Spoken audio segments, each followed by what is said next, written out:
vou pedir para vocês fecharem o microfone, mas qualquer um, certo? A gente precisa ver se rola isso hoje. Tendo vontade de falar ou de comentar, que a gente estiver conversando aqui, pode abrir o microfone e falar, tá, pessoal? Fechem os microfones.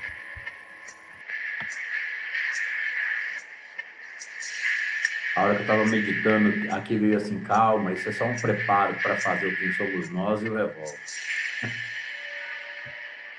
Porque não é muito fácil. Porque assim, conjugar isso aqui depois na edição, são duas gravações, né? É a gravação da câmera, porque não dá para ter só a gravação aqui que está gravando na tela do notebook.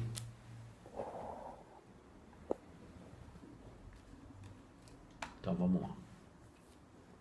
Eu vou achar aqui onde a gente parou lá no filme Lúcio. Eu vou pegar daqui, tá? Depois eu me viro com a edição. Tem importância, a gente está adaptando, a gente precisa fazer isso aqui direito. Vamos lá. A vida começou há aproximadamente 1 bilhão de anos. Tivemos que esperar 400... Tá aparecendo tela pequena ou tela grande? Tela pequena. Tela pequena. Agora é grande. 1000 anos para ver a aberração das primeiras células. Tá, vamos lá de novo. Vamos começar o raciocínio aqui. Te oferecer cérebros em formação.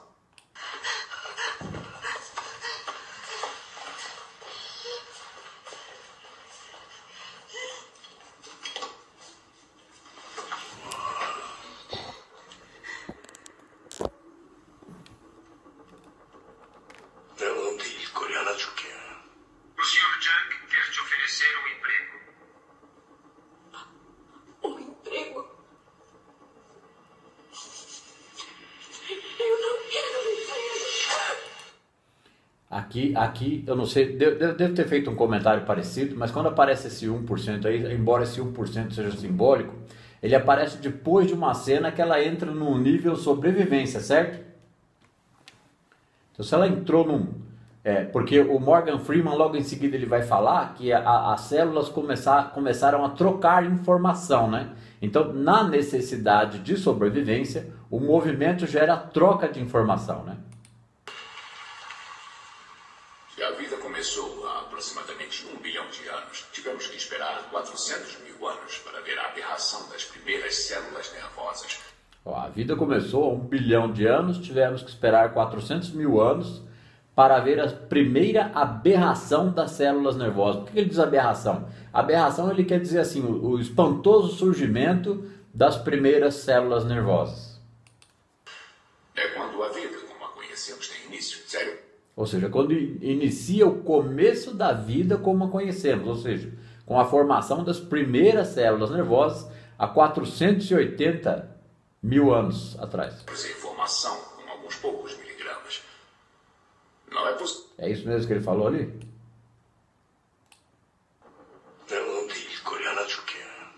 O Sr. Junk quer te oferecer um emprego. Um emprego? Eu não quero emprego. A vida começou há aproximadamente 1 bilhão de anos. Tivemos que esperar 400.000 anos para ver a aberração das primeiras células nervosas. Ele falou 1 bilhão de anos, né? Depois falou 400.000 anos para a primeira aberração das células nervosas. É quando a vida, como a conhecemos, tem início, cérebros em formação com alguns poucos miligramas. Não é possível determinar qualquer sinal de inteligência ainda. Funciona mais como um reflexo. Um neurônio, você está vivo. 2 neurônios, você se move. E com o movimento, uma coisa interessante começa a acontecer. Ou seja, no movimento, a troca de informação. A vida animal na Terra remonta a milhões de anos. Entretanto, a maioria das espécies usa apenas de 3 a 5% de sua capacidade cerebral. E somente quando chegamos aos seres humanos no topo da evolução animal, é que finalmente vemos uma espécie utilizar mais de sua capacidade cerebral. Espera aí.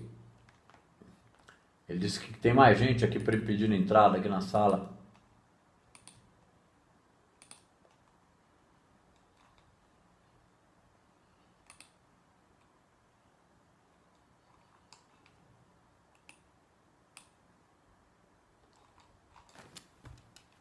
todos.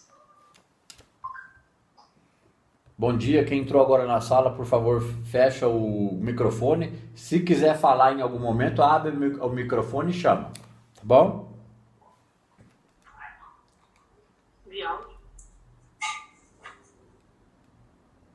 Ok? Todo mundo fechou o microfone?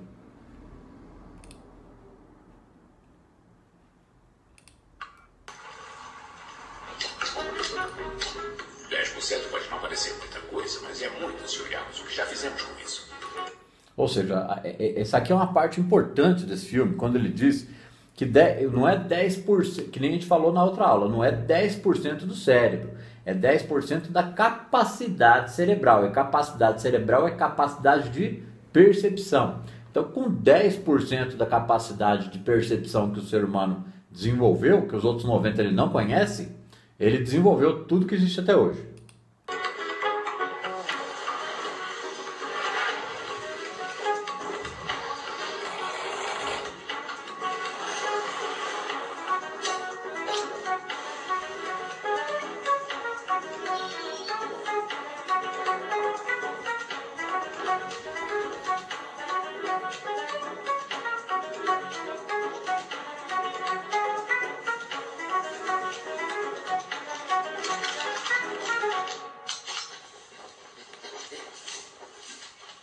Agora vamos analisar o caso em especial. O único ser vivo que usa o cérebro melhor do que nós, o golfinho.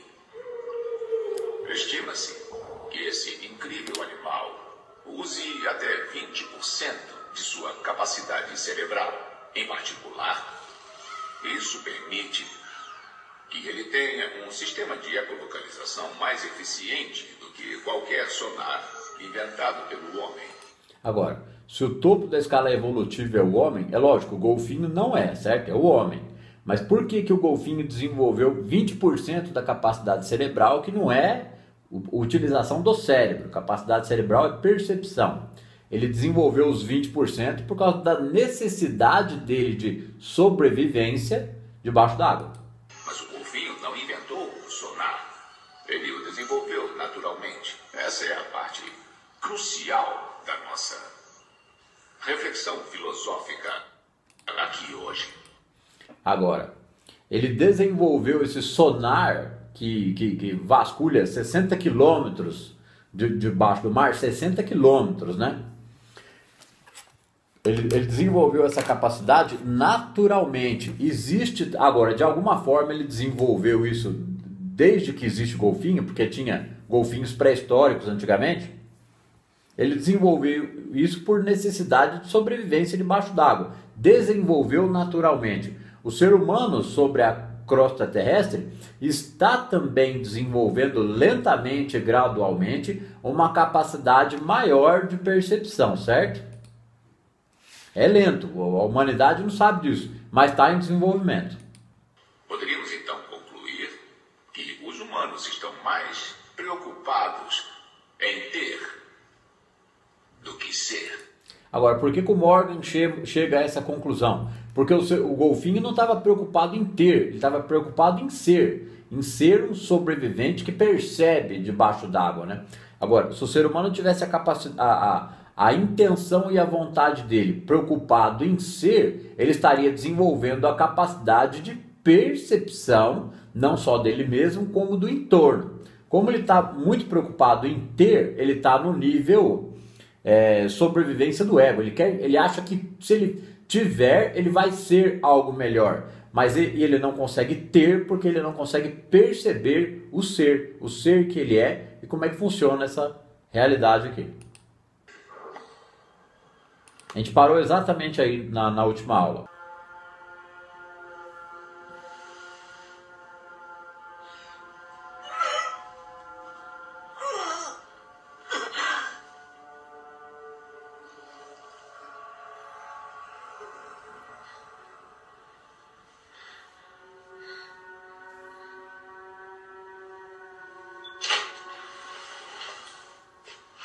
야, 오다니 뭐 하냐, 지금. Ter apenas um único propósito. Claro que não preciso lembrá-los, mas Para aqueles que talvez estejam tentados a avisar ou se entregar às autoridades, nós temos os nomes e endereços das famílias de todos vocês. A gente até comentou, né, na última aula uma sincronicidade desta cena, né? Porque tem várias mulas de droga ali. E justo ela toma um drink com um cara que vai ser o desafiador durante o filme todo, né? Então tem uma simbologia ali de contrato. O negócio é entre eu e você, né? Que o filme vai desenrolar entre os dois. Porque será que o Japinha deu um copo de uísque para ela, né? Do primo mais distante, tá? Então, nós dependemos de sua completa descrição. Bom, enfim... Com certeza se a gente for analisar o figurativo da coisa, com certeza aquele copo de uísque ali ajudou a Lucy nessa situação tensa, né? Porque foi colocado o capuz nela e etc. Até que ela pudesse acordar lá naquela cela. Senhores, senhorita, eu quero ser o primeiro a desejar bom voyage.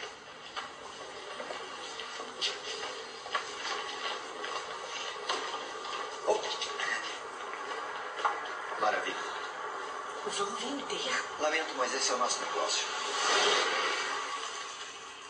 Para seres primitivos como nós, a vida parece ter apenas um único propósito: ganhar tempo.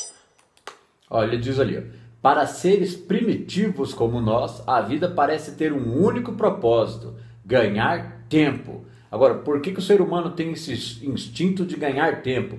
Ele quer ganhar tempo para ganhar, ele quer ter mais, ele está preocupado com o tempo porque ele quer ganhar mais dinheiro, ele quer conquistar coisas, ele tem pressa. O ser humano ele é muito voltado, esse é um contexto importante deste filme, porque lá no final do filme que o Morgan vai concluir que a única unidade de medida é o tempo. O ser humano está preocupado em ganhar tempo, ou seja, ele quer que o tempo passe mais devagar para ele fazer mais coisas que lhe interessem. Enquanto que se ele se preocupasse menos com o tempo, ele faria as coisas de forma mais natural, né? E sobreviver ao tempo também parece ser o único propósito verdadeiro de cada uma das células do nosso corpo. Para ti. Agora, por exemplo, vida e morte. O ser humano, ele sabe que um dia ele vai morrer, então ele não quer pensar nisso, porque subconscientemente a gente pensa que a morte é o fim, então é como se a gente estabelecesse uma zona de conforto, é como se nós estabelecêssemos uma zona de conforto no sentido de fazer pouco mesmo, de não saber o que é capaz de fazer e como fazer. Então a gente leva uma vida de mediana, medíocre para baixo, né? Agora, isso não é culpa do ser humano, pecado ou erro. Isso é só desconhecimento. Ele fica preocupado com o tempo, ele não sabe fazer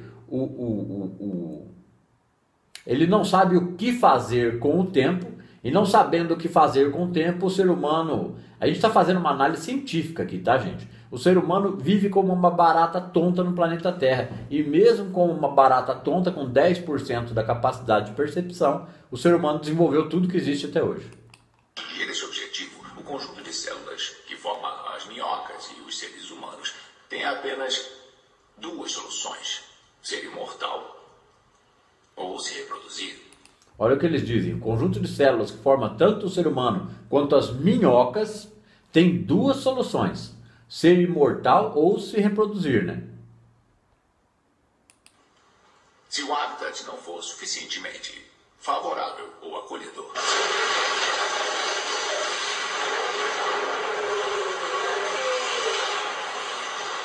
A célula escolherá a imortalidade.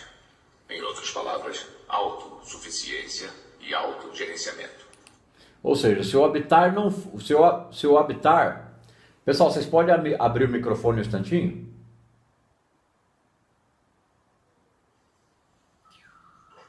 Tá todo mundo me ouvindo normal aí, né? Sim. Tá, legal. Ótimo, eu precisava saber para saber se eu não estava sozinho aqui com essa tela do cinema aberto aqui, certo? Certo. Obrigado, podem fechar. Então, como o Morgan disse aqui agora, Vamos voltar aqui um pedacinho. E os seres humanos têm apenas duas soluções: ser imortal ou se reproduzir. Se o habitat não for suficientemente favorável ou acolhedor,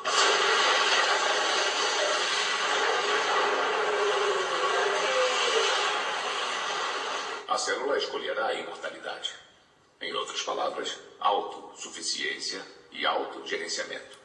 Ou seja, se o habitat não for suficientemente acolhedor, a célula escolhe a sobrevivência e o autogerenciamento. O que ele quer dizer com isso? Que quando o habitat ou o entorno ou a vida da pessoa não é acolhedora, é do instinto celular, certo? Do movimento de reflexo, de troca de informação, movimento de reflexo, de troca de informação entre as células. E essa troca de informação entre as células, ela procede de uma troca de informação dos 5 sentidos e a percepção do ambiente ao nosso redor. É lógico que aí entra o 6º sentido junto, mas num modo muito primitivo. Então ela tende à sobrevivência, sobreviver, melhorar. Isso tem a ver com o que a gente falou um pouquinho antes, da barata tonta que fica na zona de conforto. O ser humano, buscando apenas conforto e bem-estar, ele não consegue progresso para si próprio. Porque o progresso para si próprio traria, consequentemente, conforto e bem-estar. Só que como ele prioriza o conforto e bem-estar, que é o ter, ele não sabe o que é o ser. Então ele não desenvolve percepção. No desenvolvimento da percepção, quando ele diz aqui da célula entrar no modo sobrevivência, né? Procurar a imortalidade, ele vai procurar constante desenvolvimento para melhores condições. Então, se o habitat não é adequado, a vida procura desenvolvimento para se perpetuar diante das adversidades, né? Por outro lado, se o habitat for favorável,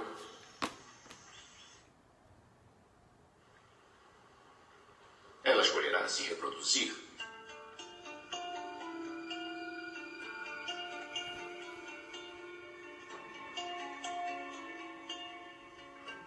Dessa forma, quando morrer, passará a informação e o conhecimento essenciais para a próxima célula, que passará à célula seguinte e assim por diante.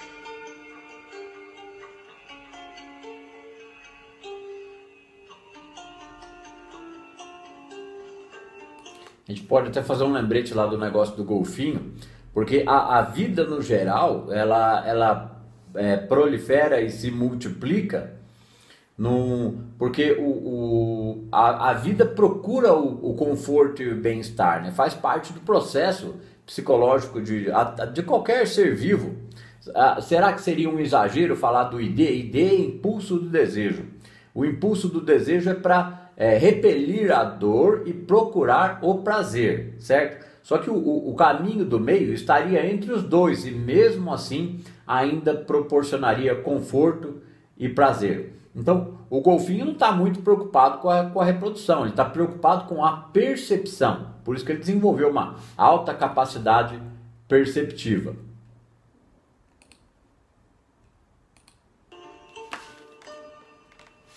Assim, o conhecimento e aprendizado se perpetuam com o tempo. Ou seja, conhecimento e aprendizado Olá, quem chegou agora aí, por favor, feche o microfone. Se precisar falar, pode abrir o microfone, tá bom? O conhecimento e o aprendizado se perpetuam com o tempo. Só que, na verdade, o tempo não existe, né? Então, o conhecimento e o aprendizado se acumulam, é o acúmulo de informação, né? A gente pode chamar, que a gente tem falado em muitas aulas, acúmulo de informação no inconsciente coletivo e na própria percepção individual de cada um. Assim, a humanidade veio evoluindo e nos últimos 100 anos deu esse boom tecnológico em todas as áreas.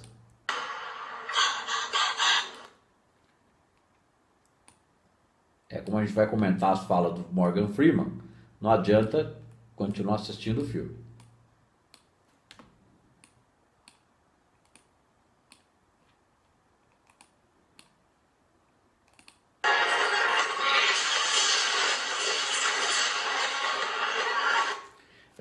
Isso aí parece um efeito poltergeist, né? Mas na verdade é uma catarse, né? Isso é uma catarse de um nível inimaginável para nós seres humanos, porque embora isso aí pareça totalmente ficção científica, a gente pode fazer uma parca noção de que coisas bem estranhas acontecem e o ser humano não tem conhecimento delas, né? No caso aí a mente dela, a alegoria do filme é que a mente dela está expandindo tanto que ela passou por essa reviravolta aí, né?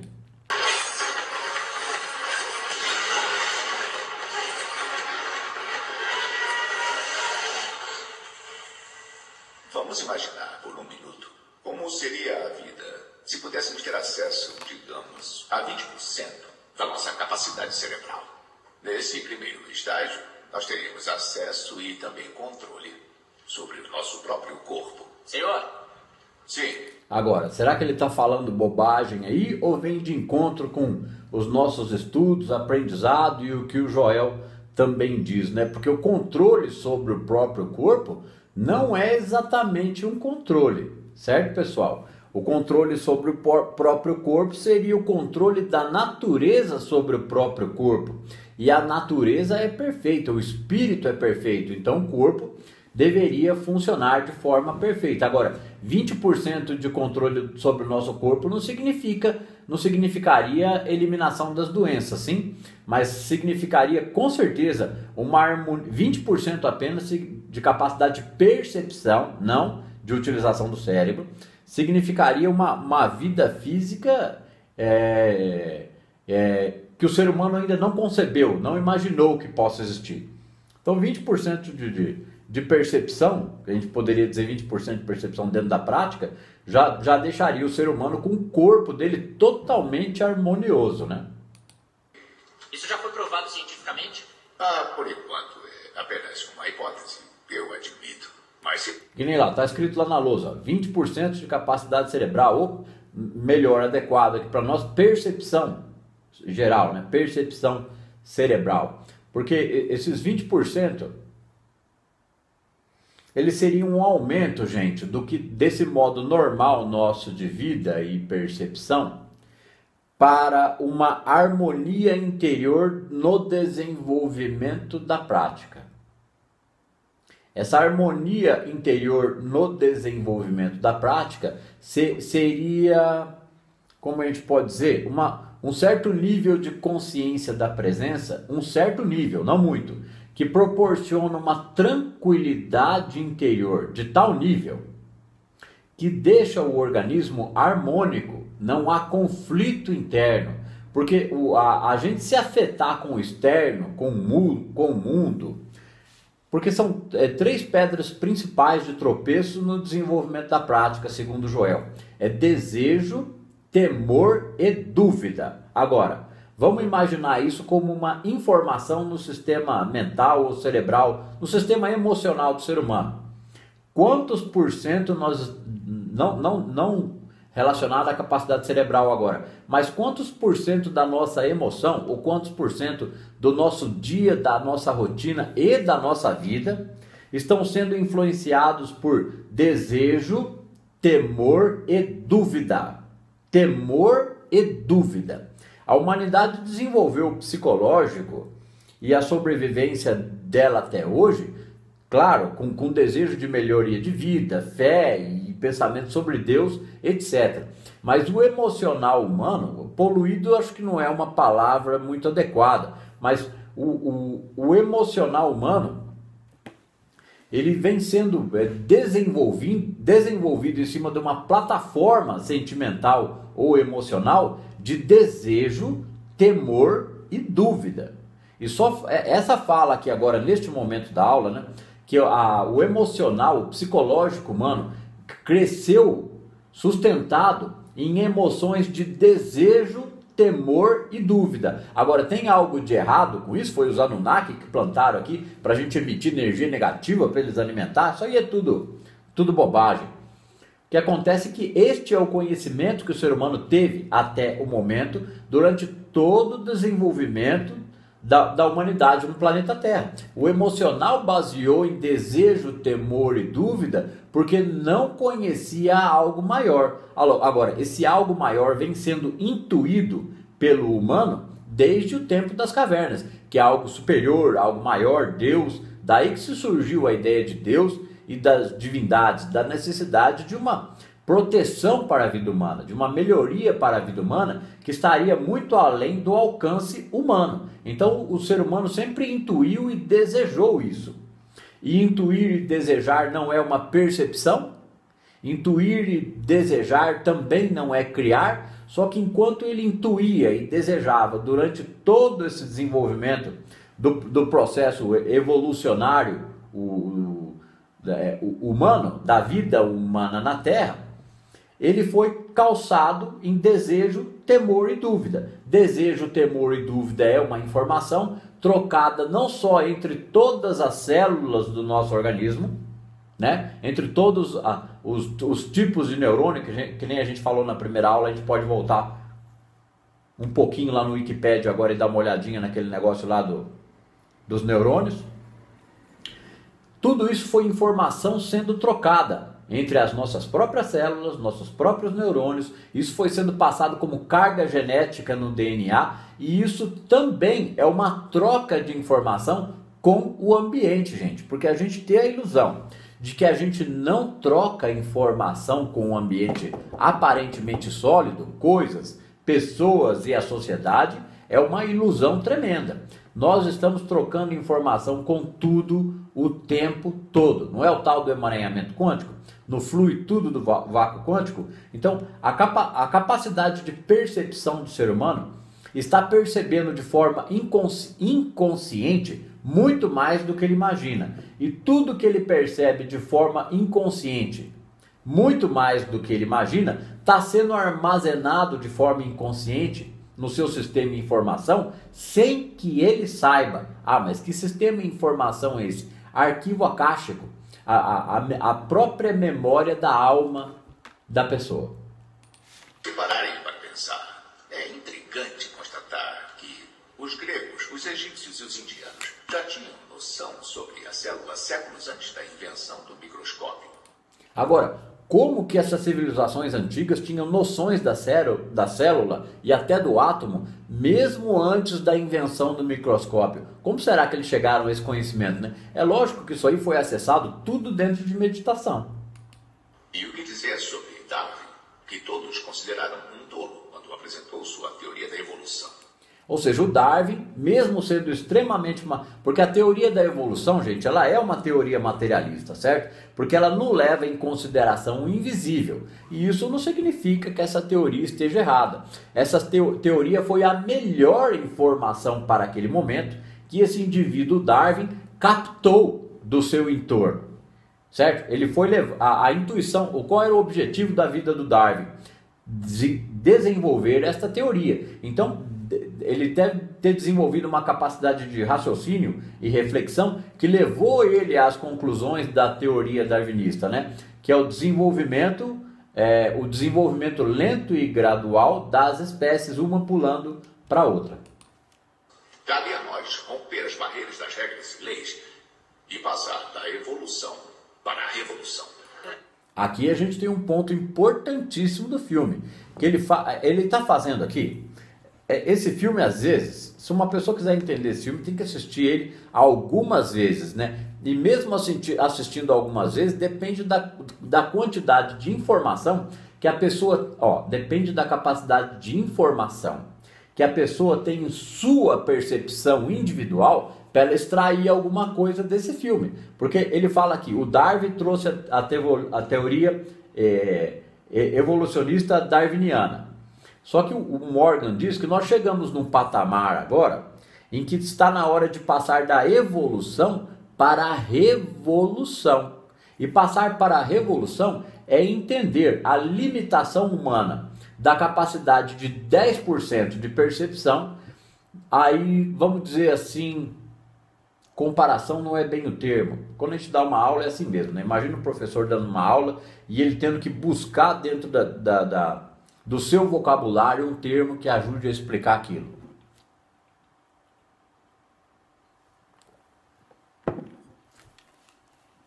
É um checkmate, gente, na questão do sentido compreender o que é percepção ou consciência. Porque a analogia que ele fez é que se o golfinho desenvolveu 20% de capacidade de percepção, porque ele precisava sobreviver, ele não estava buscando zona de conforto, ele buscou sobreviver entre as espécies marinas, e como foi dito na primeira aula, o golfinho ele não tem predadores naturais. Naturais é predadores subaquáticos. O único predador possível para o golfinho não está em seu ambiente natural, na água. O único predador possível para o golfinho é o homem, né? Então a questão dele aqui, vamos voltar um pedacinho. Provado cientificamente? Por enquanto é apenas uma hipótese, eu admito. Mas se pararem para pensar, é intrigante constatar que os gregos, os egípcios e os indianos já tinham noção sobre a célula séculos antes da invenção do microscópio. E o que dizer sobre Darwin, que todos consideraram um tolo quando apresentou sua teoria da evolução? Cabe a nós romper as barreiras das regras e leis.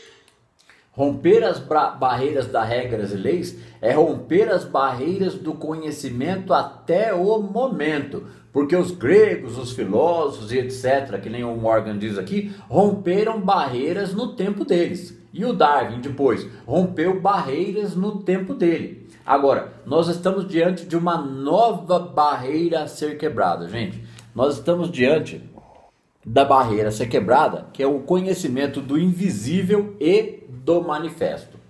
Ou seja, da mesma forma que os inteligentes antigos, né, os gregos, esses aí que ele falou, intuitivamente pensando, refletiram, chegaram a conclusões elevadas para sua época, o Darwin também chegou a uma conclusão elevada para sua época. Agora, nós estamos num século em que o Einstein chegou em uma conclusão elevada para nossa época, o Jung, o próprio Joel, certo? A metafísica ou mecânica quântica existente hoje está trazendo o início do raciocínio humano sobre invisível e manifesto.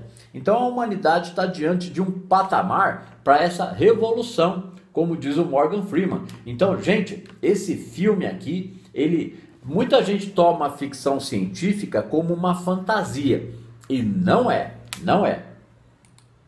E passar da evolução para a revolução. 100 bilhões de neurônios por ser humano, dos quais apenas 15% estão ativados. Há mais conexões no corpo humano do que estrelas na galáxia. Haver mais conexão e informação, troca de informação. Há mais conexão de troca de informação dentro do ser humano do que estrelas na galáxia. E isso é espantosamente absurdo. E antes não tinha essa informação. Já faz um tempo que a ciência tem essa informação. Mas o que significa esta troca de informação dentro do sistema humano, né? Possuímos uma gigantesca rede de informação, a qual temos pouquíssimo acesso. Senhor, o ser humano tem acesso. Por que o ser humano tem pouquíssimo acesso? Porque ele não coloca mais conteúdo dentro da sua consciência para refletir sobre esse conteúdo. Então ele tem acesso só àquilo que ele percebe. Então o ser humano com 10% da sua capacidade de percepção teve acesso somente o quê? A visão material da vida. A visão materialista da vida. Por mais que a humanidade até hoje tenha pensado em espiritualidade, espírito e Deus, a concepção ainda era muito primária, arcaica. Agora que a gente consegue, através da mecânica quântica, compreender invisível e manifesto, que essa informação começa a gerar um atrito dentro da consciência.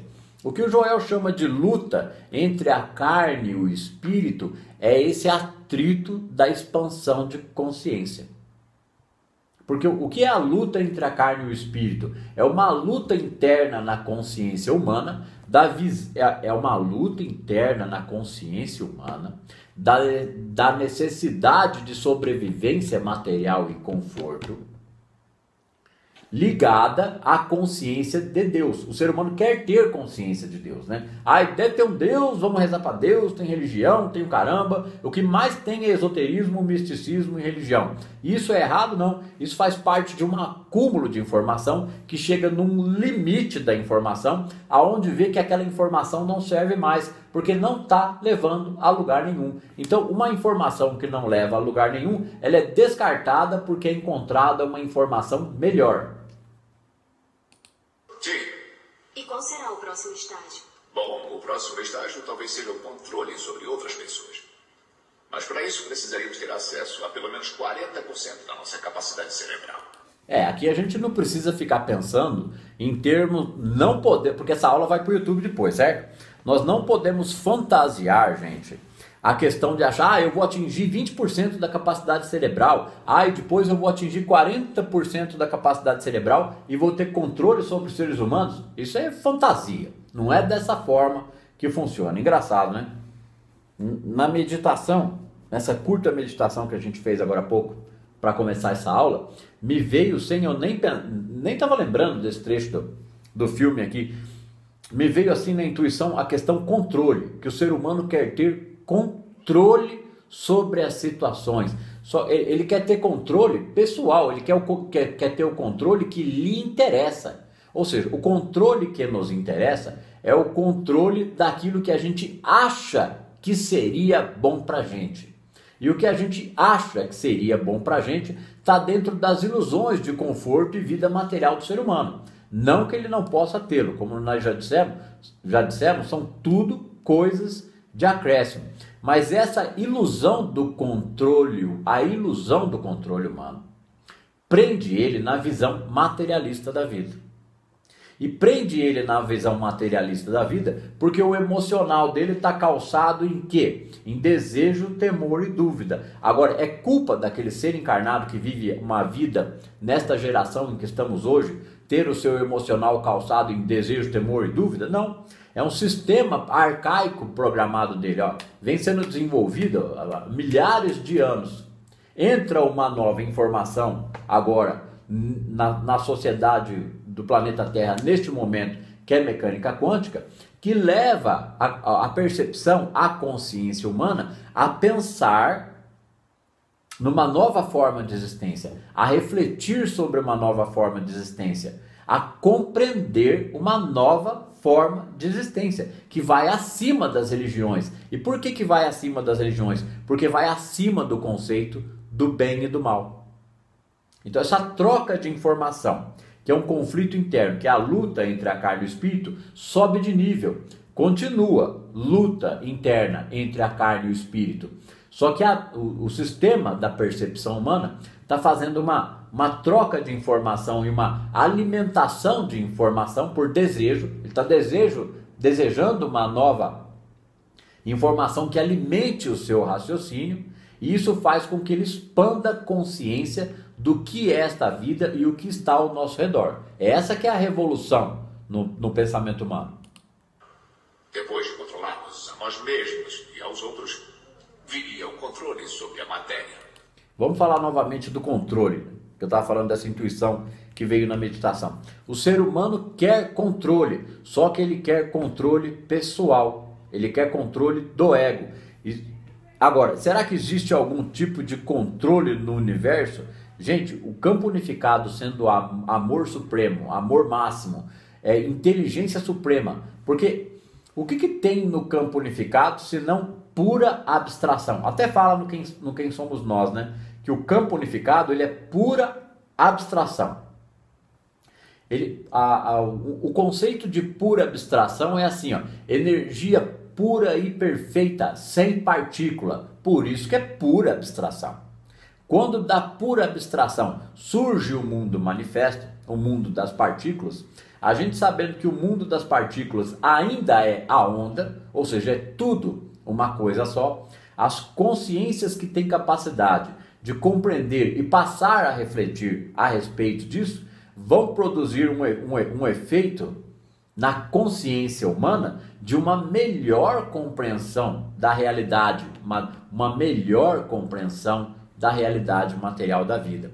E compreender a vida como uma melhor realidade material é sair do nível percepção material da vida. Saindo do nível percepção material da vida, nós estaremos entrando no nível percepção espiritual da vida. Aí o conceito vida material cai, porque começa a ficar natural para o ser humano que desenvolver esta percepção que tudo é vida espiritual.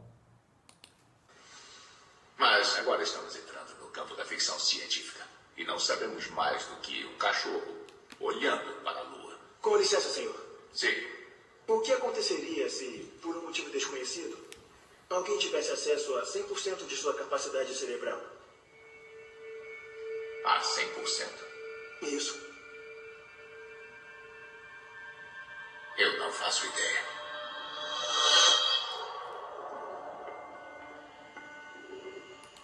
Agora eu não tenho certeza se a gente foi até aqui na última aula.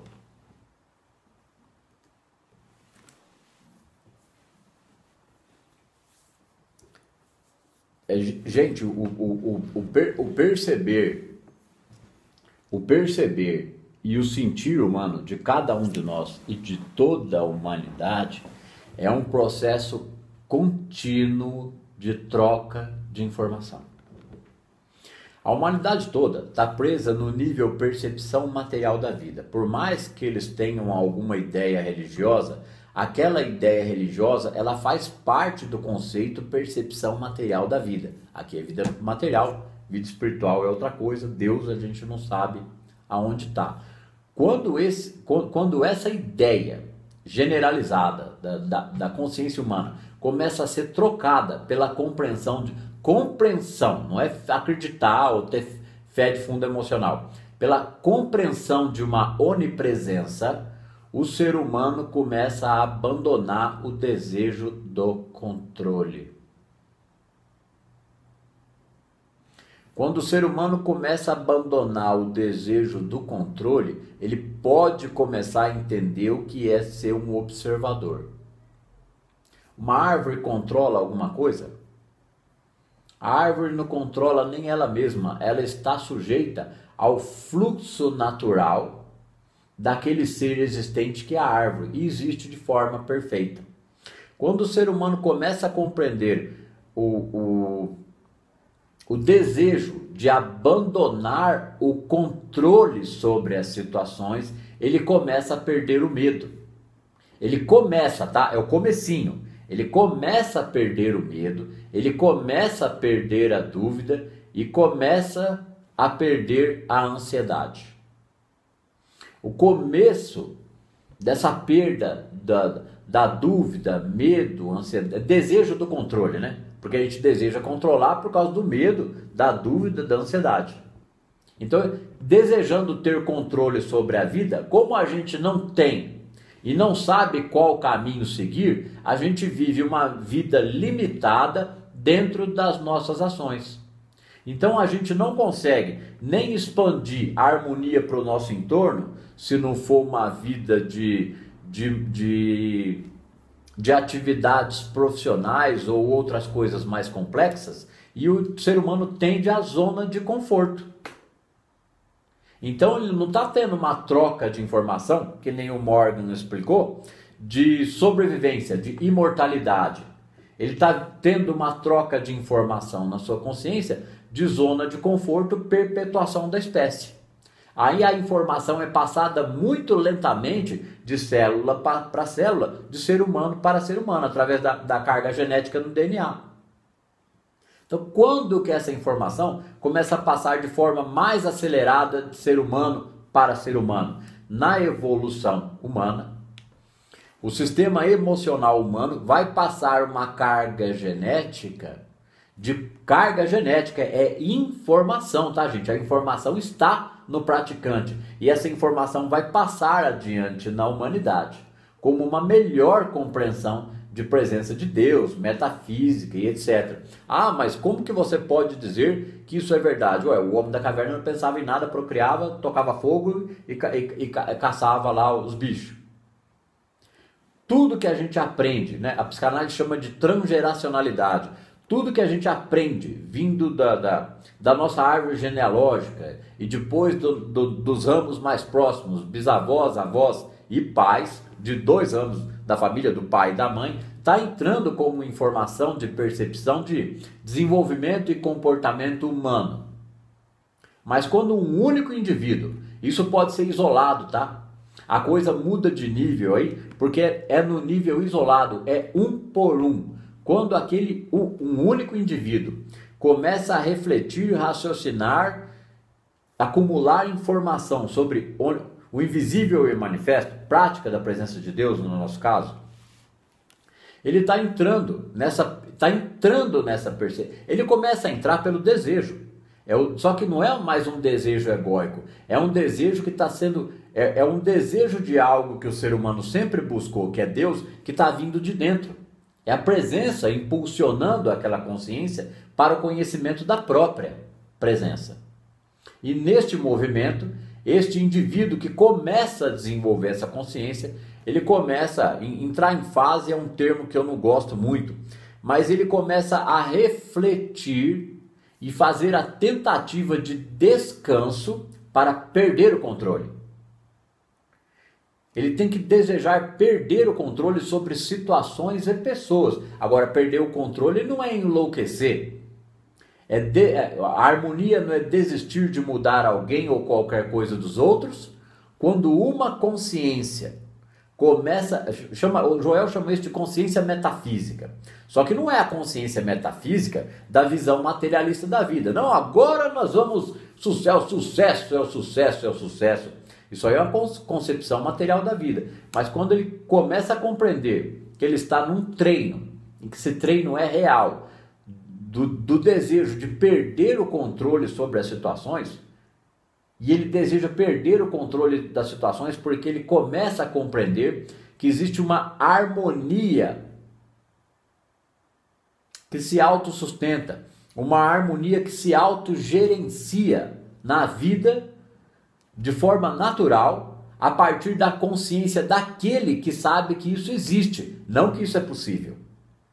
Não que ele vai criar com a mente dele. Ele começa a saber que existe esta harmonia onipresente. Então ele pode se dar ao luxo de treinar essa observação. Ele vai treinar essa observação, mas ele vai precisar alimentar seus pensamentos com outra informação.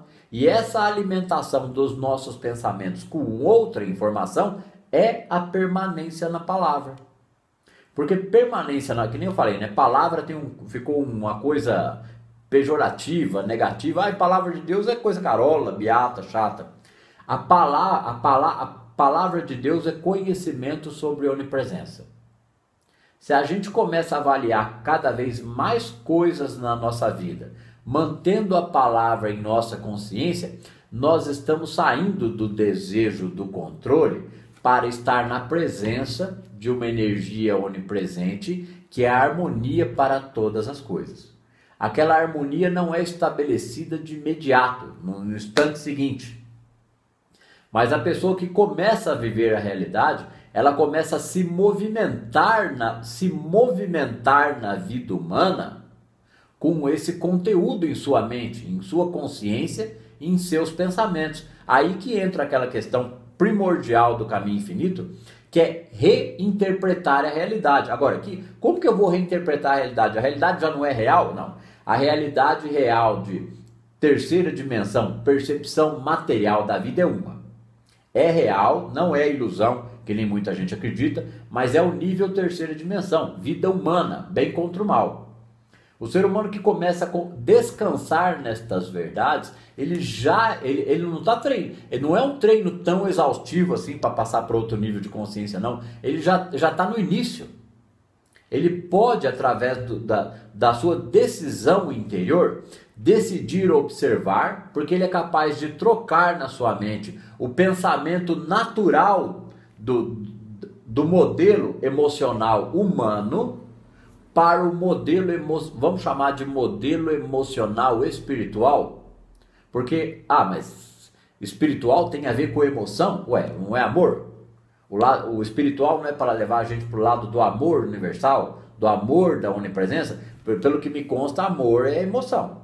Então, esse emocional espiritual é uma capacidade de pensar do ser humano que ele pode reavaliar a realidade que está diante dos olhos dele, proporcionando algum grau de descanso interno diante de qualquer situação. E é aqui que entra essa fala do Morgan, que ele fala que a humanidade está diante de um passo que é a revolução e não mais a evolução, porque o salto é muito grande. Então eu acredito que essas aulinhas aqui do filme Lucy, elas podem trazer uma capacidade, não que a gente fique ruminando as informações do filme Lucy, mas reforça a parte que vem do desenvolvimento humano, da evolução, para entender que realmente nós estamos com a informação onipresença na palma de nossas mãos. Na palma. Agora está na palma por quê? Porque alguém pôs aqui? Não, porque sempre foi nossa. A gente só não tinha chegado nesse nível de informação. Então a percepção de resistências dentro de nós, como medo, dúvida, ansiedade, revolta e indignação, é um sentimento que cria um colapso da função de onda. Quando nós estamos passando para o nível calma e tranquilidade, que não é uma calma e tranquilidade porque o indivíduo falou assim, não, agora eu vou me acalmar. A calma humana não leva muito longe não, dura pouco tempo, porque a pessoa vai tentar se acalmar e não vai conseguir, ou se ela se acalmar diante de um problema pequeno, daqui a pouco aparece outro problema pequeno que tira ela do sério. E quando aparece um problema grande, aí ela não consegue se acalmar de jeito nenhum. Muita gente não consegue se acalmar nem com um problema médio. Agora, acalmar seria fazer pouco caso ou não estar nem aí para o problema? Não. Existe uma diferença aqui entre ter calma humana e ter consciência espiritual. Porque a consciência espiritual é a providência da solução para os problemas da vida humana. Consciência espiritual. Eu vou compartilhar a tela aqui com vocês. Vamos ver como é que faz lá mesmo. Eu acho que tem. Vocês podem abrir o microfone e dizer se apareceu a tela? Pra mim não apareceu ainda, Sandro. Beleza, deixa eu ver como é que faz aqui. Sim. Tá, eu tô retomando. A gente olhou isso aqui na outra, mas quando a gente estuda, numa sala de aula, todo mundo aqui passou por escola, faculdade, a gente sabe o quanto que um professor dedicado, ele esmiuça aquela matéria até que aquilo esteja no domínio da consciência do aluno, para o aluno tirar uma boa nota na prova, não é?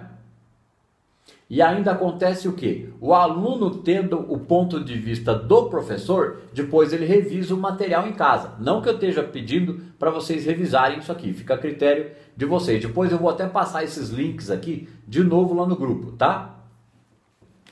Vamos aqui, ó. Célula nervosa ou célula neural é a unidade básica constitutiva do sistema nervoso. Existem basicamente dois tipos celulares, os neurônios e as células gliócitas ou glias, com numerosas subdivisões em cada um desses tipos. Ele está dando dois tipos celulares aqui de neurônios, mas está dizendo que existem numerosas subdivisões em cada um desses tipos. Porque o sistema nervoso, gente, ele tem uma intercomunicação e ele está em todo o organismo humano. Para quem não sabe, né, só um pequeno exemplo, fora as outras variedades, o próprio intestino humano, ele é composto dos mesmos neurônios que existem no cérebro. Engraçado, né? Porque o intestino humano, se pegar uma foto do intestino humano, ele é muito parecido fisicamente, pelo menos na aparência, com o cérebro. Aqui, ó. Os neurônios são células nervosas altamente especializadas na transmissão de informações. Então ele está transmitindo informação. Ah, mas quem é essa informação? Essa informação é algum tipo de célula? Não. Essa informação é um impulso elétrico que caminha de neurônio para neurônio. Ou seja, a informação é completamente abstrata. Ó. Os neurônios são células nervosas altamente especializadas na transmissão de informações. e constituem apenas 10% das células do sistema nervoso. Quer dizer que o sistema nervoso, em 90%, é constituído de outros tipos de células, que é onde ele diz aqui, ó, com numerosas subdivisões em cada um desses tipos. Ponto. Aí ele continua. Extremamente sensíveis, são capazes de perceber, agora é muito importante, a gente já falou isso na primeira aula, está dando um reforço aqui, ó. Extremamente sensíveis, são capazes de perceber as mínimas variações no ambiente. Agora, gente, como que está escrito isso numa definição de célula nervosa ou célula neural no Wikipédia? Porque na escola não ensina isso daqui. Deveria ensinar isso aqui lá na escola quando está aprendendo sobre o sistema biológico. Ó. Extremamente sensíveis, são capazes de perceber as mínimas variações no ambiente, reagindo como uma alteração elétrica que percorre sua membrana. Essas mínimas variações no ambiente, gente, é perceber um alfinete que cai no chão, mas de forma subconsciente ou quase inconsciente, certo? Aquilo aconteceu, está no registro neuronal nele, mas ele não está consciente daquilo. Então, tudo que acontece no nosso redor está tendo uma troca de informação com o nosso sistema nervoso, sem que a gente se dê conta disso, hein? A informação está ali. Agora, como ter percepção desta informação? É só sair da visão materialista da vida para começar a contemplar, né, essa revolução interna da consciência humana. Ó, essa alteração elétrica é o impulso nervoso. Através de sinapses, os neurônios estabelecem conexões entre si, transmitindo uns aos outros os estímulos recebidos do ambiente. Ele faz uma troca de informação interna entre os neurônios de estímulos recebidos do ambiente, gerando assim uma reação em cadeia. Aqui, ó. Através da qual as mensagens são transmitidas de uma parte do organismo para outra. Ou seja, todo o organismo da pessoa sente o impacto e reflexo de todas as informações ao redor dela, sem que ela se dê conta disso. Isso permite ao animal coordenar suas ações.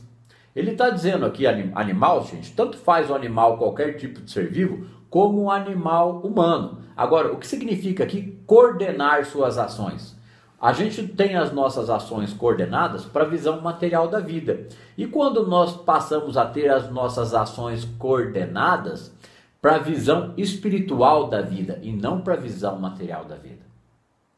Agora, a visão espiritual da vida não é o conforto de saber que tem uma fumacinha do lado de lá. É a conclusão que o ser humano chega de que esta vida e tudo que está diante de nós é a vida espiritual. Então ele passa a coordenar as suas ações baseado na informação do invisível e do manifesto.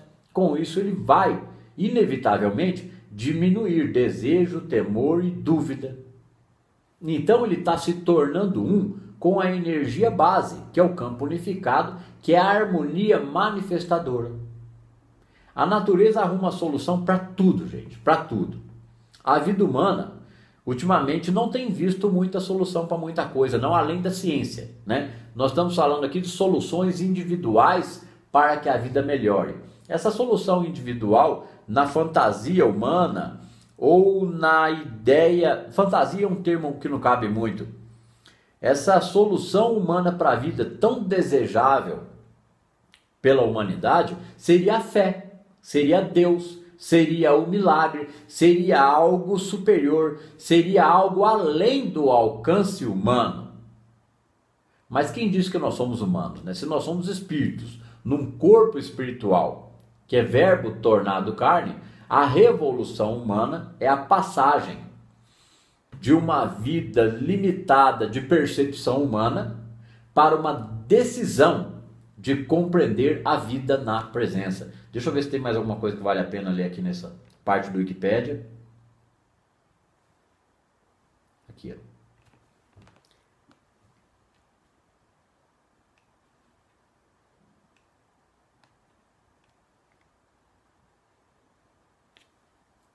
Aqui fala do avanço das neurociências e tal. A neurociência no atual estágio da humanidade, eu vou falar uma coisa que os acadêmicos e os científicos vão achar um absurdo, um absurdo. A atual neurociência, hoje, na humanidade, está no... Como é que fala, Nana? Está na maternidade. Não está nem no pré, nem no jardim da infância. A neurociência hoje está na maternidade do conhecimento do que é capaz a troca de informação na consciência.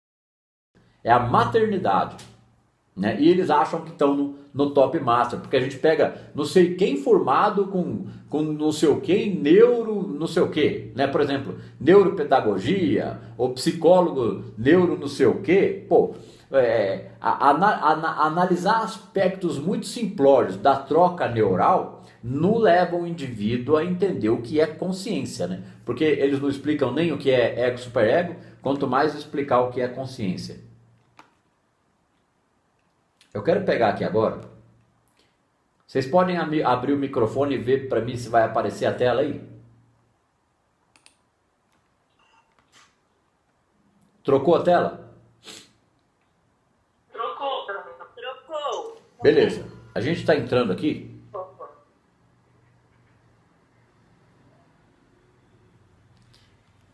Pessoal, vamos fazer uma pausa de 5 minutos para ir no banheiro, tomar uma água. Eu vou ter que descarregar a memória da câmera que está gravando paralelo aqui. Tá bom? E aí a gente faz mais uma meia hora de aula e aí, depois desses 5 minutos de intervalo, a gente faz mais uma meia hora aí de aula e encerra, porque a gente está se adaptando. Eu não quero aí que seja uma aula cansativa, tá certo? Então, até daqui 5 minutos. Se quiserem deixar ligado aí, não tem problema, tá bom?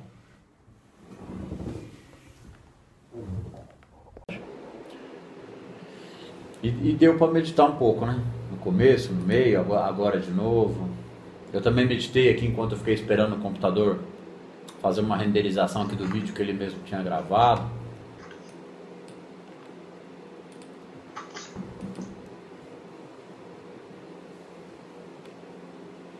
Então, depois... Estão me vendo aí? Certo. Então, depois desse pequeno intervalo, a gente fez, eu pedi para meditarem também, eu também meditei aqui um pouco enquanto o computador estava renderizando o arquivo. Vamos dar continuidade aqui, eu vou pegar um trechinho aqui agora, porque assim, né, fica a análise do filme Lucy, fica parecendo que vai passar o filme e comentar pedacinhos, né? Não, nós vamos comentar a parte científica do que é... Aonde nós estamos fazendo um link. Vamos fechar os microfones agora.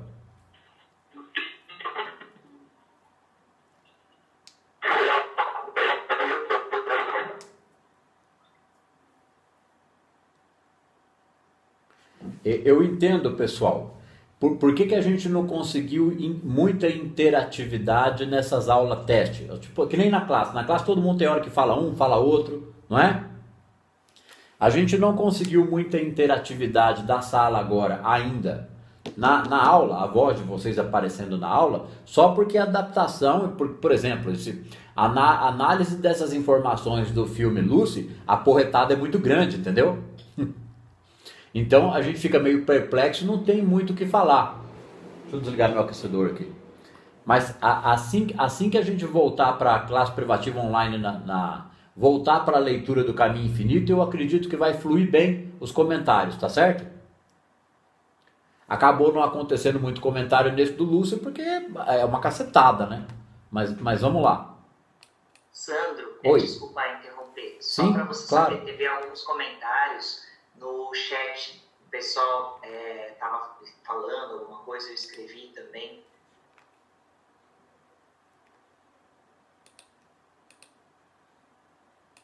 Eu pus aqui, mas não tô vendo. Eu não vou mexer com isso agora, porque eu vou perder o ritmo aqui, tá certo? Mas a gente vai adaptando. O que você me disse, Suelen, é que tem os comentários lá no chat, certo? Isso, agora como a gente gerou um novo vídeo, como aquele outro renderizou, aí tava lá no outro.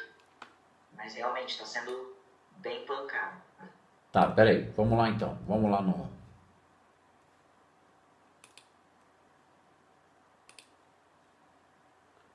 Aqui, eu quero pegar aqui. Tá aparecendo para vocês? Vocês podem abrir o microfone? Tá, peraí. Agora tá. Certo, vamos lá.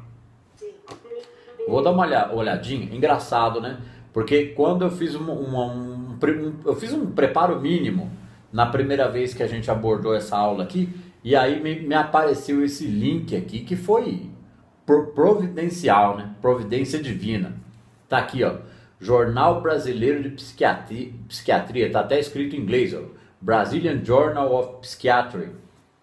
Aqui, ó. Considerações sobre a evolução filogenética. Considerações, né? Sobre a evolução filogenética do sistema nervoso, o comportamento e a emergência da consciência. Gente, se apresentar só o título, para a maioria dos acadêmicos, eles vão falar assim, ó, mas o que quer dizer esse título? Ou então vão tomar por um título técnico sem dar muita importância. Mas só no título, aqui está dizendo muita coisa. Considerações sobre a evolução filogenética do sistema nervoso, o comportamento e a emergência da consciência. O que é emergência da consciência? É a consciência emergir para se tornar mais consciente. Porque tudo que a gente está apresentando aqui de parte científica está mostrando algo que já existe como capacidade nata no ser humano. A ativação dessa capacidade nata do ser humano, ela vem sendo desenvolvida desde o homem da caverna. Ele percebia o que ele tinha. O que ele tinha diante de sua necessidade era a informação que era trabalhada em sua consciência. E através de todo o desenvolvimento da sociedade humana, o ser humano foi sempre trabalhando com a informação que lhe estava ao alcance. A necessidade de mais informação, aprimoramento, evolução ou conhecimento faz o ser humano raciocinar, refletir, e isso gera intercomunicação lá nos neurônios, o pensamento, evolução do pensamento e da consciência. Por isso que ele está escrito aqui, o comportamento e a emergência da consciência. Como que a consciência emerge? O que é a consciência emergir? É se tornar mais consciente. Ó, Guilherme Carvalho Ribas, Departamento de Cirurgia, Faculdade de Medicina, Universidade de São Paulo, USP, São Paulo, Brasil.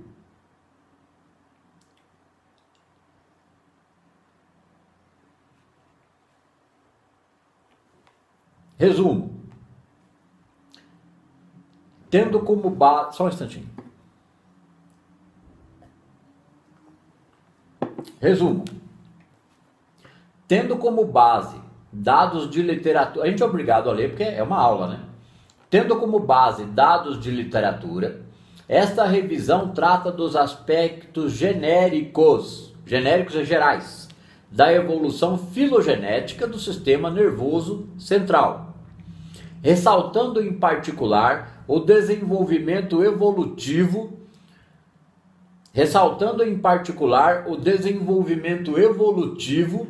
das estruturas encefálicas é cérebro, relacionada com o comportamento e com as funções cognitivas. O que é funções cognitivas? Percepções, que vieram a caracterizar o ser humano. Tudo que nós falamos até agora, né? Funções cognitivas que vieram a caracterizar o desenvolvimento da percepção humana. Sobre as estruturas límbicas, estruturas do cérebro, que por ocasião do advento dos mamíferos, evolutivamente se desenvolveram sobre o topo do sistema nervoso mais primitivo dos seus ancestrais. Não é isso que a gente está tirando do filme lá? O ulterior desenvolvimento cortical com neurônio, ou seja, o ulterior é o posterior desenvolvimento cortical. Cortical é o córtex cerebral. Com neurônios dispostos em camadas, constitui a base estrutural que viabilizou a discriminação fina das funções sensitivas e sensoriais. A maior complexidade das funções motoras e o desenvolvimento das funções cognitivas e intelectuais que acabaram caracterizando o ser humano. Ou seja, o desenvolvimento do sistema límbico caracterizou este ser humano que existe hoje, que pensa com essa capacidade de percepção. O conhecimento da evolução filogenética do sistema nervoso central nos permite inferir possíveis correlações, ou seja, nos permite fazer comparações, né? É isso que quer dizer. Nos permite inferir possíveis correlações entre as estruturas encefálicas. Gente, só um segundo. O cabo do notebook não estava ligado aqui, ele estava na bateria. Aí, ele ia apagar. O conhecimento da evolução filogenética do sistema nervoso central nos permite inferir possíveis correlações entre as estruturas encefálicas que se desenvolveram ao longo do processo evolutivo e o comportamento dos seus respectivos seres. Nesta direção, sem se deter em questões de ordem conceitual, ou seja, não é para a gente ficar preso a conceitos.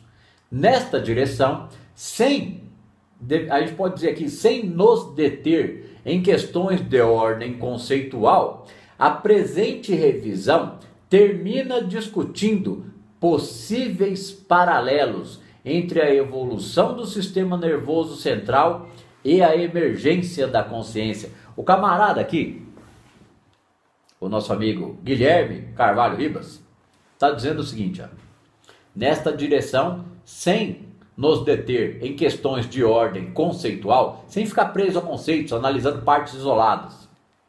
A presente revisão termina discutindo possíveis paralelos, ou seja, o meio acadêmico começou a refletir a respeito disso. Possíveis paralelos, ou seja, estão considerando possível. É possível que isto seja verdade. Começaram a considerar.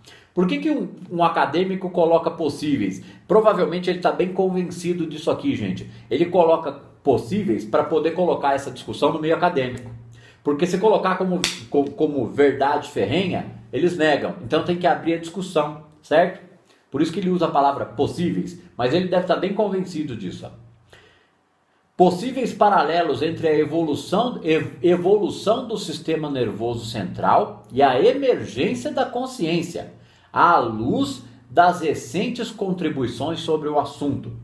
Quando ele diz aqui, à luz das recentes contribuições do assunto, ele está dizendo que o acúmulo do conhecimento científico permite chegar à conclusão que a evolução do sistema nervoso central, ou seja, a evolução do sistema nervoso central da percepção humana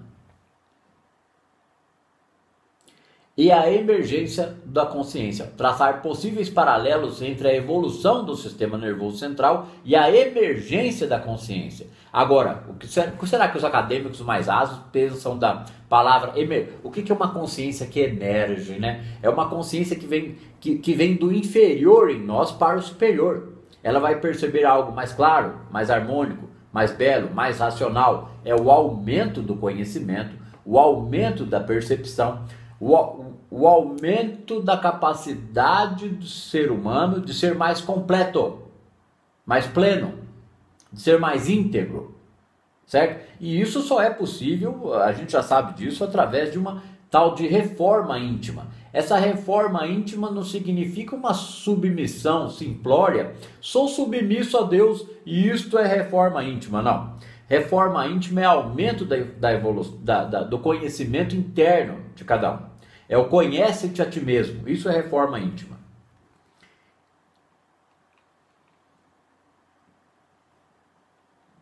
ainda que na introdução. Resumo, agora entra em introdução. Eu vou ler só a introdução, tá, gente? Para não ficar uma coisa muito extensa. A análise da evolução filogenética do sistema nervoso permite a compreensão de sua morfologia, ou seja, morfologia como ele é formado, que sejam inferidas relações entre os desenvolvimentos e interações das estruturas nervosas e os possíveis comportamentos dos seus respectivos seres. Está dizendo que o comportamento do ser humano é proporcional ao desenvolvimento que ele alcançou, a consciência que ele alcançou até aquele momento. O comportamento do ser humano é proporcional à consciência que ele alcançou até aquele momento. O comportamento. Se o nosso comportamento muda porque a nossa consciência melhorou, porque a nossa capacidade de percepção ou intuição ficou mais refinada, não só a nossa vida interior vai mudar, mas como nós estamos sensivelmente percebendo, através do sistema nervoso, tudo que acontece ao nosso redor,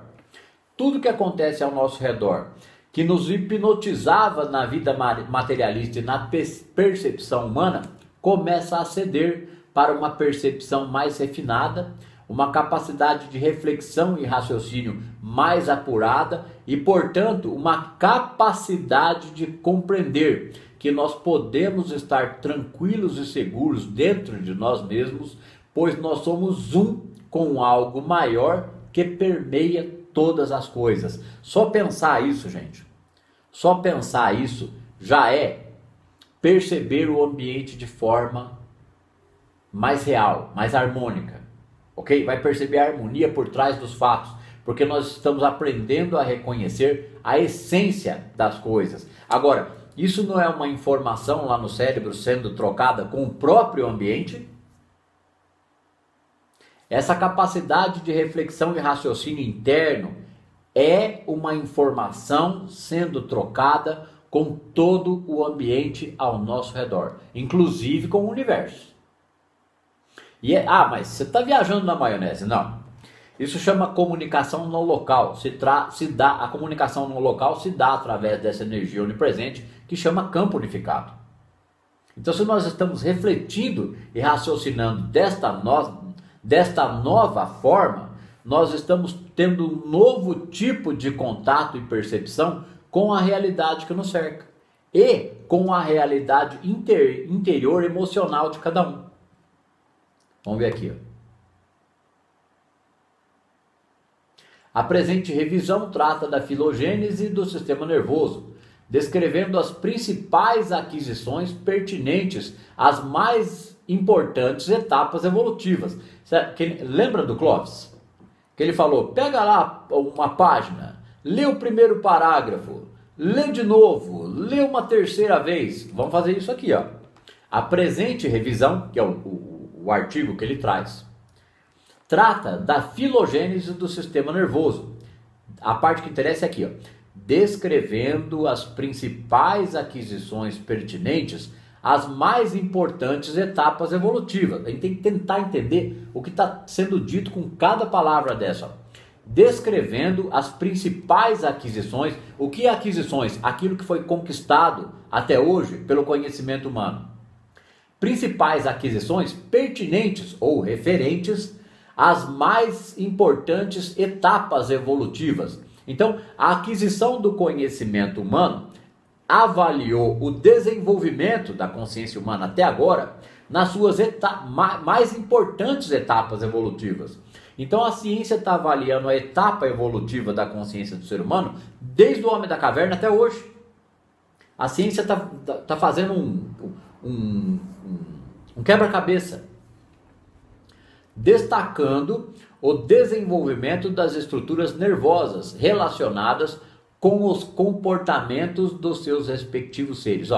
Destacando, ele está dando destaque ao desenvolvimento das estruturas nervosas relacionadas com os comportamentos dos seus respectivos seres. Quer dizer que eles estão analisando não só os seres humanos, mas outros animais. Como que se dá o comportamento desses seres de acordo com as estruturas nervosas?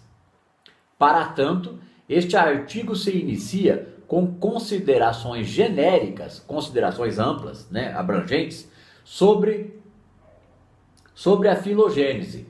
Continua com comentários sobre os primórdios do sistema nervoso, ou seja, a matéria trata de comentários sobre os primórdios, ou seja, o início do desenvolvimento do sistema nervoso e sobre sua evolução nos vertebrados mais primitivos, ou seja, eles foram analisando tão minuciosamente desde os vertebrados mais primitivos até o homem.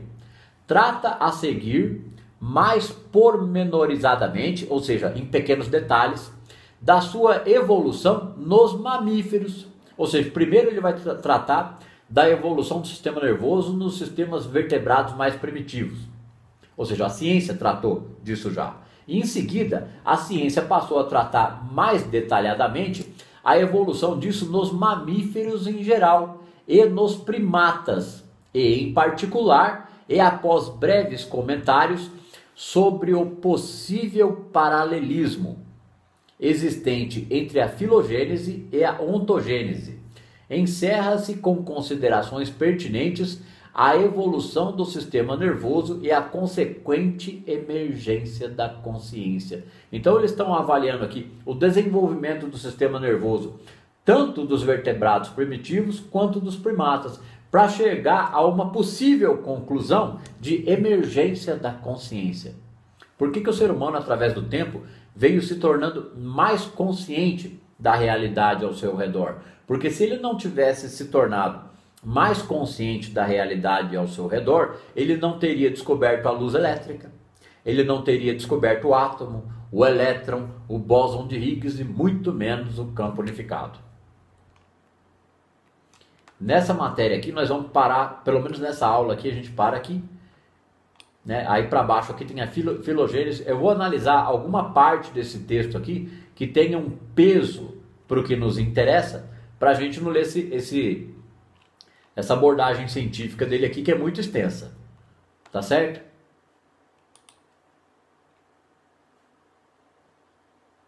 Trocou de tela aí agora para vocês? Vocês podem me dizer? Trocou. Só para que eu possa me adaptar, você está trocando mesmo, certo? Sim.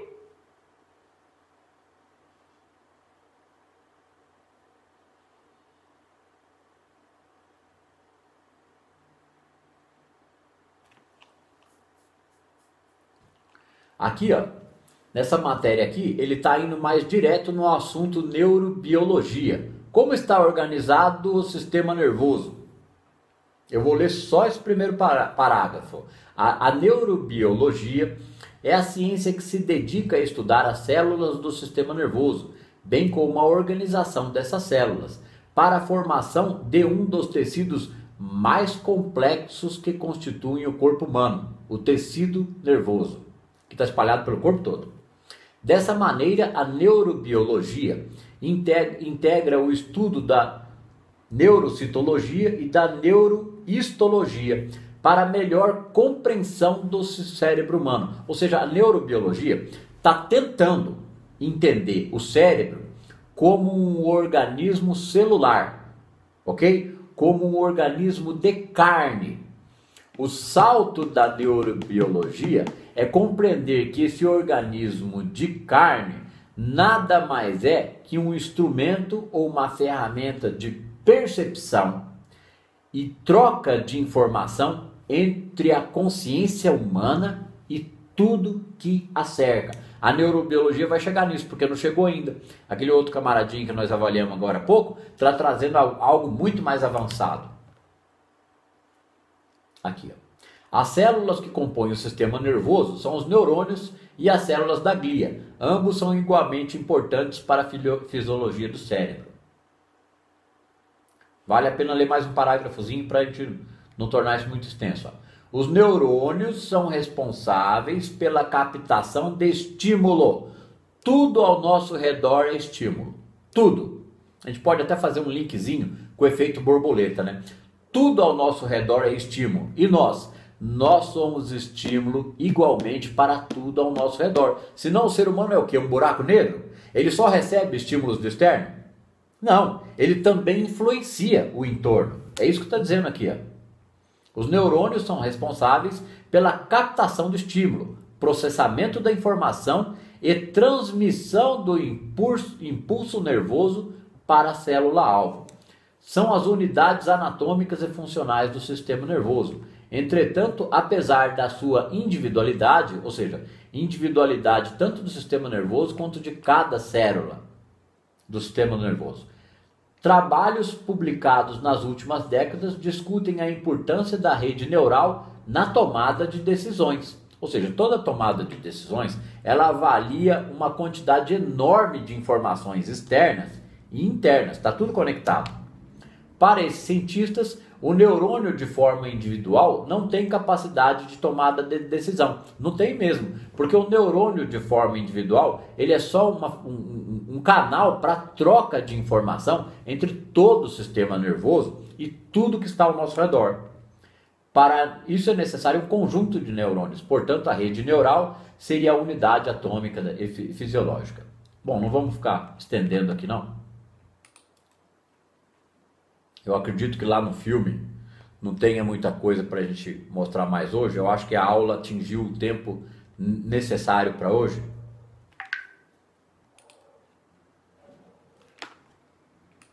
Mas a conclusão que a gente chega nessa primeira e nessa segunda aula da análise do filme Lucy, gente, é que todo o sistema nervoso do ser humano, compostos por variadas subespécies de neurônios, como foi citado, ele é um sistema formado para perceber e informar. E agora?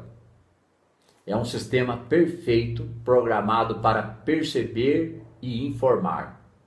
Ele percebe. Quando ele percebe, ele trata a informação, tornando aquela informação sempre mais completa, mais ampla, aumentando capacidade de percepção.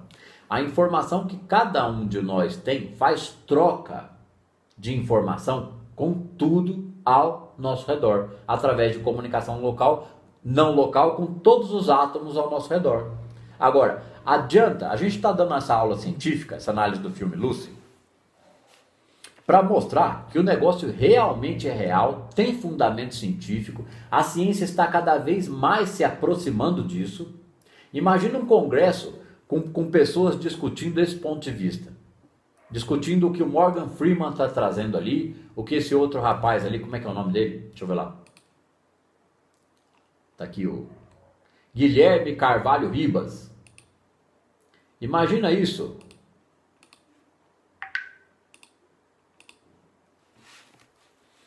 Com mais algumas décadas, caminhando para a discussão e compreensão não só do termo emergência da consciência, mas compreender o que é consciência.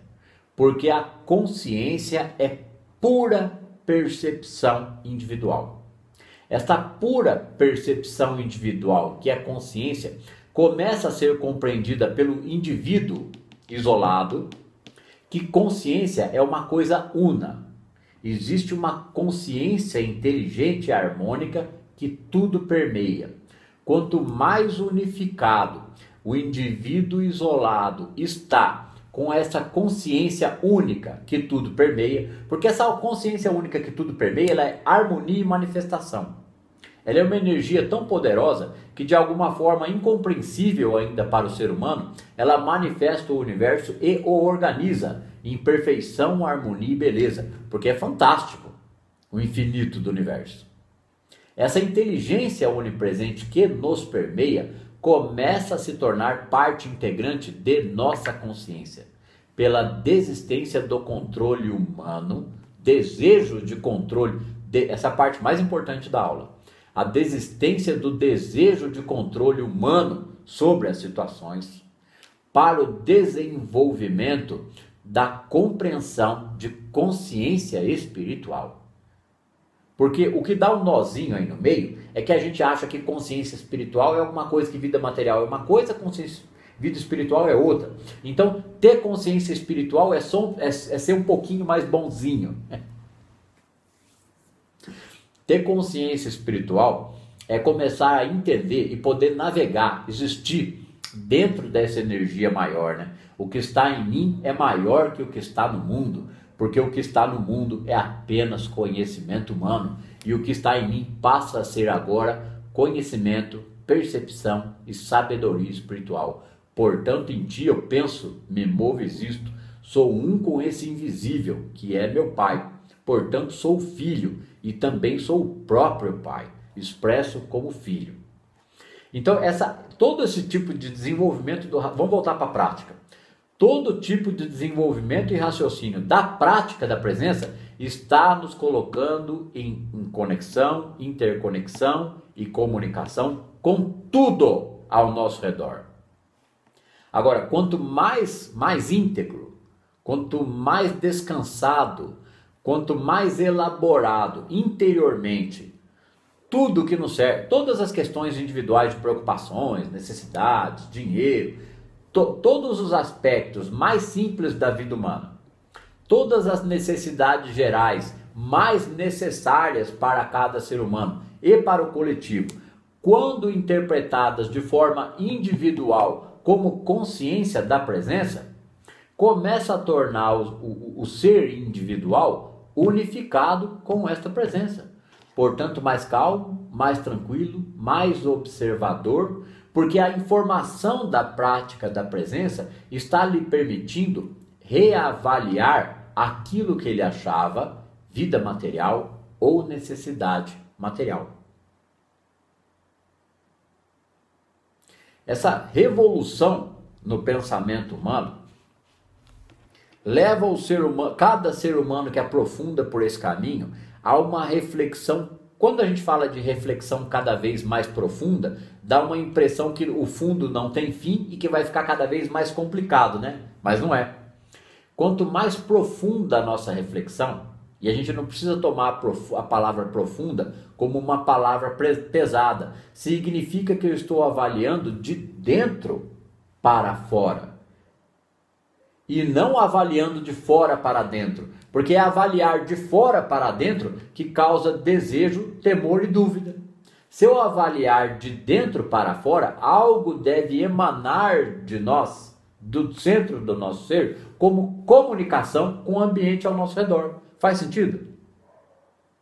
Ô Sandro, só porque você está falando e está cada vez vindo mais um vídeo que até numa das sessões eu cheguei a compartilhar com você, que você já conhecia, daquele cientista japonês, o Michio Kaku. Na verdade ele é japonês, mas mora nos Estados Unidos. E tem um vídeo dele que se chama A Banheira de Espuma e o Universo da Graça, que ele fala sobre a constante expansão da consciência e uma expansão rápida.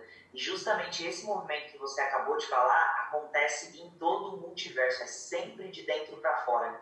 E ele fala que as pessoas que não conseguirem, tem um artigo dele que ele fala, que as pessoas que não conseguirem alcançar essa velocidade de expansão que o multiverso está tendo, são as pessoas que vão morrer realmente. Então, se a gente for parar para pensar que nos últimos anos, aí na última década, as doenças que mais mataram o ser humano foram as doenças principalmente psíquicas, por conta dele não aguentar, dele não conseguir se expandir juntamente com o multiverso, faz todo sentido. Porque as doenças psíquicas também se tornam doenças físicas, né? E também Sim, criam exatamente. outras doenças que a gente não conhecia.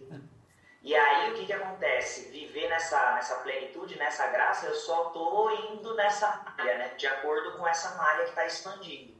Agora o sofrimento é justamente aquela pessoa que não vai na velocidade, nessa emergência aí, que além de emergir, significa a rapidez, isso tem que ser logo, pressa, nessa emergência, são as pessoas que mais sofrem, as que não conseguem ir nessa velocidade. Eu falei no aulão, não sei se deu tempo de vocês assistirem, porque era um aulão longo, às vezes as pessoas assistem em etapas. O campo unificado, sendo onipresente e amor, quando ele começa a ser revelado numa civilização, acontece uma pressão, não é uma pressão que Deus está pondo pressão, uma pressão natural do acúmulo de informação no inconsciente coletivo. Aí eu falei no aulão, quanto tempo a humanidade aguenta da pressão do amor do todo? Porque está sendo revelado. Agora, está sendo revelado em consciências isoladas no planeta, não na totalidade, mas o impacto disso é descomunal. Então, o aumento da informação sobre a realidade do todo causa um desconforto naqueles que não estão próximos dessa informação. Então, o que acontece? Eles são atraídos para... Eles são mantidos num nível inferior de consciência. Se o planeta está mudando a frequência, o que é que acontece com essas consciências? Se o eletromagnetismo da consciência delas não bater mais com o orbe terrestre, é levado para outro lugar. Não é verdade? Quantos autores, inclusive o professor HC, já falou muito disso. Vai ser tirado daqui, vai ser levado para outro lugar. Agora, aqueles que forem daqui para outro lugar, vão com um pouco dessa informação, não vão? Então, mesmo que ele vai parar no outro lugar, que ele precisa descer da árvore e pegar o tacape para se defender, a informação foi com ele. Em algum momento aquilo ali vai fervilhar naquele outro orbe, naquele outro planeta. Do mesmo jeito que a gente já deve ter vindo de outro lugar aqui para o planeta Terra. Obrigado, Suelen, por excelente colocação. Agora, o Michio Kaku, ele é um dos top master do planeta. A minha opinião particular é que ele ainda tem um pouco uma visão materialista da questão evolutiva do ser humano. Embora ele tenha todo esse conhecimento geral sobre mecânica quântica. Porque, gente, dar um salto ou fazer a união da ciência com a parte religiosa precisa primeiro quebrar o paradigma de que religião é religião. Religião é conhecimento sobre uma energia onipresente que tudo permeia. A hora que religião se torna o conhecimento, ou o início de uma reflexão, de uma energia que permeia todas as formas, não é mais religião. Aí é comunhão, aí é unificação, ou individuação. Individuação é a consciência individual que começa a perceber o todo. Isso vem do Jung. Individuação é o indivíduo se individuar com o universo. É esse o sentido da palavra individuação. Agora, se o ser individual está compreendendo melhor o universo que o cerca, o que é que acontece? A vida daquele ser individual é favorecida pelo fluxo natural do universo, que é frutificar aquilo que é necessidade para aquela pessoa. E é aí que entra a prática da presença. Então, a parte científica está chegando muito perto, não. A parte científica já passou dos limites para chegar à compreensão da presença. Só falta continuar unindo as peças. Porque há uma tendência do meio acadêmico materialista em não unir as peças do conhecimento metafísico com a questão de um espírito divino. E essa é uma trava que vem sendo rompida lentamente pela ciência, porque do lado religioso ainda há uma negativa muito grande dos fatos científicos. A ciência fez assim, ó, prazer, ciência. E a religião não fez assim, ó, prazer, ciência. Ainda não houve um aperto de mãos entre a ciência e a religião. E sabe por que esse aperto de mãos ainda não aconteceu? Porque a religião cai. Ah não, mas se cair a religião e sobrar só a ciência, aí é coisa do capeta. Olha o paradigma. Imagina, a ciência querendo ser mais que Deus? Não. A ciência pode revelar Deus. Porque o próprio Deus se revela através da ciência. Porque, vamos supor, vocês querem ver como eu não estou falando bobagem? Para a gente encerrar a aula hoje, tá? Acho que a gente teve uma aula legalzinha. A hora que aparecer a cura do coronavírus, ou a vacina, e todo mundo puder voltar para as igrejas, você sabe o que eles vão dizer dentro da igreja? Eles vão falar assim, graças a Deus, Deus permitiu que os homens, através da ciência, descobrissem a vacina. E agora nós estamos, pelo menos por algum tempo, dessa nós estamos livres e seguros. Mas graças a Deus, através da ciência, eles não vão admitir ciência, mas eles vão usar essa frase. Graças a Deus, a ciência agora trouxe para... Mas e Deus não deveria dar conta daquela doença sem a ciência? Se Deus é tudo isso, ele não deveria dar conta de tudo isso sem a ciência? Já que a religião nega tanto a ciência? Porque se a religião não negasse tanto a ciência, o próprio Vaticano já teria soltado uma nota. Planeta Terra, estamos avisando. Precisamos rever nossos conceitos. Existe uma energia onipresente que permeia todas as formas. Está conosco agora. Não há Deus que volte. Ele nunca nos abandonou. Então nós estamos no limite para cair conceitos arcaicos religiosos. Conceitos religiosos materialistas. Olha só que disparate, né? Que coisa mais desconexa. O conceito religioso espiritualista atual, planeta Terra, é materialista. E isso, se a gente for encarar do ponto de vista da necessidade da humanidade sobreviver, evoluir, e se a gente for encarar do ponto de vista da necessidade da humanidade continuar existindo e sobrevivendo de forma mais confortável, harmônica, próspera e justa. Porque no documentário Efeito Sombra, mostra que a sombra é desgraçada. Ela causa um impacto negativo de sofrimento na humanidade tremendo. Só que a sombra é negada. E como que a gente nega a sombra? Com a sala, a pizza e a Coca-Cola, que se dane o resto. A consciência humana pensa desse jeito. Então ela não avalia a sombra. Ah, mas a sombra é o mal? Não. É uma pressão do acúmulo de informação causada pela própria consciência humana para chegar ao conhecimento da presença. Como eu estava no raciocínio na frase anterior, a quebra do paradigma religioso, de visão materialista e espiritual, é a união disso. É compreender o invisível e o manifesto como a própria vida espiritual. Então, gente, para o planeta que eu quero descer, né? Para o planeta para a gente dar essa informação. Existe uma energia onipresente que tudo permeia. Ela é harmonia e é amor. Manifesta as coisas. O ser humano, não tendo consciência dessa unidade harmônica, cria todo tipo de problema para a vida humana dentro da dualidade. Mesmo dentro da dualidade, há um sistema perfeito de harmonia, de acúmulo de informação, de expansão de consciência, até que cheguemos à compreensão da unidade.